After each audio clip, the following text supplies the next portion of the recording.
현역가왕 37회. 무대 뒤 복도는 이상할 만큼 조용했다.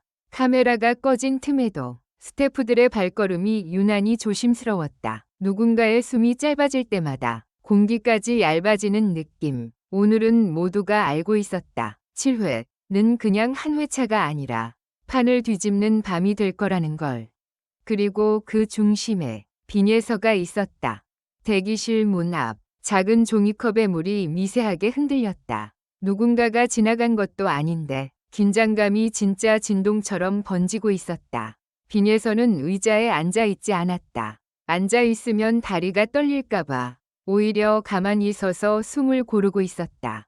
손끝이 차가웠다. 하지만 눈빛만큼은 뜨거웠다. 괜찮아? 매니저가 조심스럽게 물었다. 빈예서는 고개를 끄덕였지만 그 대답은 공기 중에서 잠깐 흔들렸다. 괜찮다는 말은 때로 자신에게 하는 주문이니까. 스태프가 문을 열었다. 빈예서 씨, 준비 들어갑니다. 그 한마디에 모든 소음이 멈췄다. 대기실의 시계 초침 소리마저도 갑자기 크게 들렸다. 빈예서는 한 박자 늦게 숨을 들이마셨다. 그리고 그 순간 누군가가 조용히 그녀의 손바닥에 작은 종이를 쥐어주었다. 지금은 네가 울어도 되는 시간이다. 하지만 노래로 울려라. 짧은 문장, 누가 썼는지 이름도 없다. 그런데 이상하게 그 글씨를 보는 순간 목구멍이 뜨거워졌다. 빈예서는 종이를 접어 주머니에 넣었다. 눈물이 날 것 같았지만 지금은 아니다. 아직은. 무대에 오르는 계단 앞 조명이 그녀의 그림자를 길게 늘렸다. 그녀는 한 걸음을 내디뎠다. 두 걸음, 세 걸음, 객석이 보이는 순간 심장이 더 크게 뛰었다. 웅성거림, 기대, 그리고 미세한 의심까지. 오늘도 잘할까? 7회가 진짜 고비래. 이번엔 곡이 어렵다던데. 그 속삭임들이 칼처럼 날아들었지만 빈예서는 그걸 피하지 않았다. 오히려 정면으로 받았다. 그리고 생각했다. 좋아, 그 칼날 위에서 내가 춤춰줄게.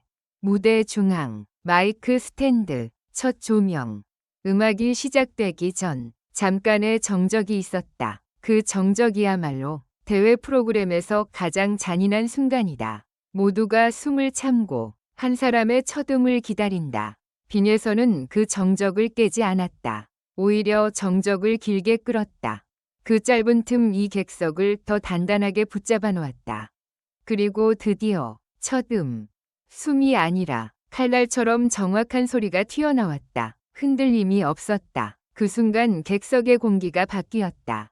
잘한다는 반응이 아니라 하는 놀람이 먼저 나왔다. 예상보다 훨씬 깊었다. 나이에 어울리지 않는다는 말로는 부족한 어떤 사연이 느껴졌다. 빈예서의 목소리는 무대를 단순히 채우는 게 아니라 어딘가를 찢어 열고 들어오는 느낌이었다. 가사 하나하나가 종이 위의 글자가 아니라 살아있는 장면처럼 보였다. 두 번째 소절에서 작은 변수가 터졌다. 마이크가 아주 잠깐 숨이 끊긴 듯한 잡음을 냈다. 정말 찰나였다. 보통은 그 한 번의 잡음이 리듬을 흔들고 마음을 무너뜨린다. 그런데 빈예서는 멈추지 않았다. 마이크가 흔들리는 0.5초 동안 그녀는 오히려 더 가까이 들어갔다. 마치 내 목소리가 마이크를 이길 수 있다는 듯이.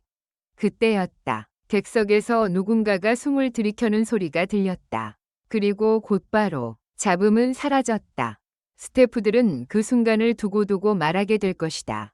고장난 게 아니라 무대가 빈예서에게 맞춰 숨을 고른 것 같았다고.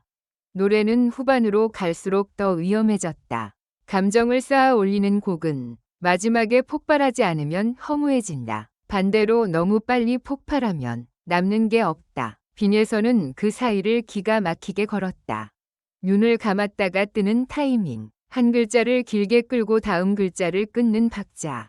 어깨가 미세하게 내려앉는 순간까지 모든 게 계산처럼 보이는데 동시에 계산을 넘어선 진심이었다. 그런데 가장 놀라운 반전은 마지막 30초에 있었다. 빈예서는 예정된 애드리브를 하지 않았다. 모두가 예상한 고음 구간에서 그녀는 갑자기 고음을 버리고 낮게 내려앉았다. 소리를 낮춘 대신 말하듯이 내뱉었다. 그 한 줄이 객석을 무너뜨렸다. 사람들은 고음에 박수를 치지만 낮은 진심에는 침묵한다. 그 순간이 그랬다. 누군가의 박수도 환호도 함성도 없었다. 그냥 숨이 멎었다. 그 침묵이 끝나기 전에 빈에서는 마지막 음을 띄웠다. 이번에는 고음이었다. 하지만 과장되지 않았다. 나 잘해요. 가 아니라 나 여기 있어요. 라고 말하는 듯한 고음. 마지막 음이 허공에 남아 사라지자 조명이 한 박자 늦게 꺼졌다. 그리고 그 다음 폭발.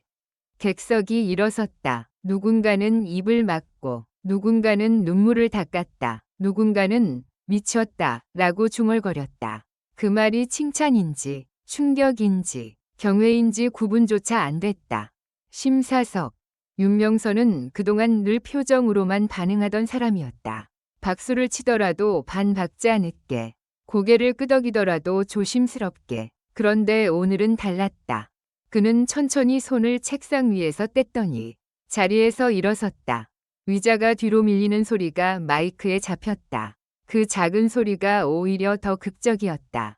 사람들은 그 소리 하나에 뭔가 온다는 걸 알아챘다. 윤명선은 빈예서를 바라봤다. 눈을 가늘게 뜨지도 않았다. 찡그리지도 않았다. 그저 오래 기다렸다는 사람처럼 담담하게 말했다. 이건 무대가 아니라 사건입니다. 빈예서의 눈이 흔들렸다. 방금까지 노래하던 사람의 눈이 아니라 어떤 문을 지나온 사람 위 눈이었다. 윤명선은 점수판을 잡았다. 한 번 숨을 들이마시고 올렸다. 만점. 그 숫자가 화면에 크게 박히는 순간 스튜디오 천장이 들썩였다. 환호가 뇌를 때렸다. 누군가는 말도 안 돼를 외쳤고 누군가는 당연하지를 외쳤다. 서로 반대의 말인데도 둘 다 진심이었다. 빈에서는 웃지 못했다. 웃으면 울 것 같았다. 울면 무대가 무너질 것 같았다. 그래서 그냥 두 손으로 마이크를 꼭 잡았다. 마치 그것만이 현실을 붙잡아주는 끈인 것처럼. MC가 다가와 물었다. 지금 기분이 어때요? 빈에서는 잠깐 멈췄다. 그리고 아주 작게 말했다. 제가 오늘 노래로 약속을 지킨 것 같아요. 누구에게요? 빈에서는 관객석을 한번 바라봤다. 어디를 보는지 정확히 알 수 없었다. 하지만 그 시선은 분명히 한 사람을 향해 있었다. 저를 믿어준 사람들여. 그리고 제가 포기하지 않게 붙잡아준 사람. 그 한마디에 객석의 눈물샘이 다시 터졌다. 어떤 사람은 아직도 박수를 치면서 울고 있었다. 스태프들도 표정을 숨기지 못했다. 그런데 그 순간 카메라가 빈예서의 손을 클로즈업했다. 주머니에서 삐죽 나온 작은 종이. 아까 그 문장. 지금은 네가 울어도 되는 시간이다. 하지만 노래로 울려라. MC가 눈치채고 묻기 전에 빈에서는 그 종이를 더 깊숙이 넣었다. 그건 오늘의 엔딩 크레딧이 아니라 다음 회차의 예고편 같았다. 방송은 끝나지 않았다. 사람들은 이미 결론을 내렸지만 진짜 이야기는 이제 시작일지 모른다.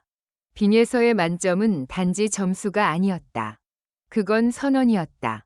여기서부터 판이 바뀐다. 그리고 7회가 끝난 뒤에도 스튜디오에는 한동안 그 마지막 음이 남아 있었다. 누군가가 불을 꺼도 누군가가 문을 닫아도 그 울림은 쉽게 사라지지 않았다. 그날 밤 모두가 같은 말을 했다. 오늘 역사 한 장면 본 것 같아. 그리고 빈에서는 혼자 조용히 숨을 골랐다. 웃지도 울지도 못한 채. 하지만 눈빛만은 확실했다. 다음 무대는 오늘보다 더 위험하고 더 아름다울 거라고.